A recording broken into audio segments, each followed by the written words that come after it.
பொம்பளை சிரிச்சா போச்சு புகையில விரிச்சா போச்சுன்னு ஒரு பழமொழி. அப்ப பெண்கள்னா நாங்க சிரிக்க கூடாதா? எங்களுக்குன்னு உரிமை இல்லையா? என்ன ஒரு ஆணாதிக்கமான ஒரு சமூகம் இது. பெண்கள்னாவே அப்படியே நாங்க அடக்க சொடக்கமா போகணும், அடக்க சொடக்கமா வரணும், எங்களுக்கான எந்த உரிமை இல்லை, எந்த ஒரு திறமையுமே நாங்க வெளிக்காட்டக்கூடாதா அப்படின்னு மட்டும் தயவு செஞ்சு நினைக்காதீங்க. அந்த பழமொழியினுடைய அர்த்தம் என்பது வேறு.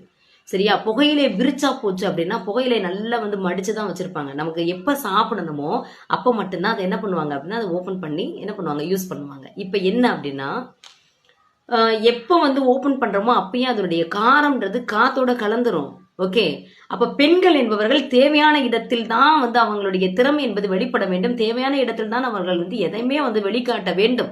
இல்ல அப்படின்னா அவங்களுடைய வாழ்க்கை என்பது கேள்விக்குறியாயிரும். சரியா? அதான் புகையிலை என்பது தேவையான இடத்தில் பிரிக்கப்படும் போது அதனுடைய சுவை, அதனுடைய தேவை பூர்த்தியாகும். அதே போலதான் பெண்களும். ஏன் அப்படி சொல்ற நினைச்சிட்டு இருக்காதீங்க. பாத்தீங்கன்னா